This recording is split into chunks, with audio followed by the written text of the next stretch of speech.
અમદાવાદમાં talk of the town બનેલા દારૂ મહેફિલ મામલે શહેર પોલીસની બેવડી નીતિ સામે આવી રહી છે। પોલીસ જે પ્રમાણે પગલાં લઈ રહી છે તે જોતા એવું લાગી રહ્યું છે કે જે રેડ કરવામાં આવી હતી તે પોલિટિકલ હોય તેવું લાગી રહ્યું છે। લાંચ મામલે એસીબીમાં ફરિયાદ દાખલ થાય તો મોઢવાડિયા તરફી જે લાંચની ઓફર કરનાર છે એ ફરિયાદી બને, ત્યારે ક્રાઇમ બ્રાન્ચ ઉતાવળે ફરિયાદ દાખલ કરી કોંગ્રેસ લીડરની નજીકના લાંચની ઓફર કરનારને પોલીસે આરોપી બનાવી દીધા છે।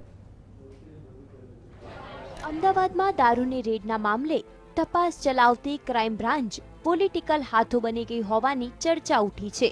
પોલીસની રેડ દરમિયાન રૂપિયાની માંગણી કરવામાં આવી હોવાના અર્જુન મોઢવાડિયાના આરોપ બાદ જો તેઓ એસીબીમાં ફરિયાદ દાખલ થાય તો જેના દ્વારા લાંચની ઓફર કરવામાં આવી હતી એ ફરિયાદી બને, જ્યારે માત્ર પોલીસ અને વચેટિયા જ આરોપી બને। જો કે અર્જુન મોઢવાડિયા તરફે જેના દ્વારા લાંચની ઓફર કરવામાં આવી હતી તેને પણ ક્રાઇમ બ્રાન્ચ દ્વારા આરોપી બનાવી દેવામાં આવ્યો છે। ત્યારે આખરે કેમ ક્રાઇમ બ્રાન્ચ ઉતાવળી અને બેબાકડી બની કાર્યવાહી કરી રહી છે એ ચર્ચાનો મુદ્દો બન્યો છે। જો કે પોલીસને કોઈ રાજકીય પક્ષ સાથે લેવા દેવા નથી તેમ કહીને ક્રાઇમ બ્રાન્ચના અધિકારીઓ બચવાની મુદ્રામાં જોવા મળ્યા। અમારે કોણ વ્યક્તિ કોંગ્રેસ સાથે જોડાયેલું છે, કોણ વ્યક્તિ બીજેપી સાથે જોડાયેલું છે એની સાથે અમારે બિલકુલ નિસ્બત નથી।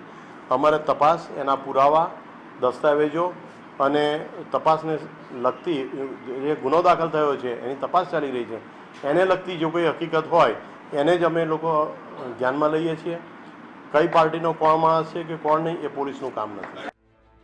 આ કેસમાં જે ઓડિયો ક્લિપ સામે આવી છે એ ક્લિપમાં ઉચ્ચ અધિકારીઓ દ્વારા પીએસઆઈએ એવું પણ કહેવામાં આવ્યું છે કે તાત્કાલિક અર્જુન મોઢવાડિયાના પુત્રને રવાના કરવામાં આવે।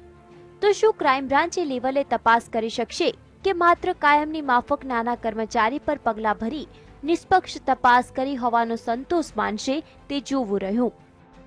કશ્યપ જોશી સાથે GSTV, અમદાવાદ।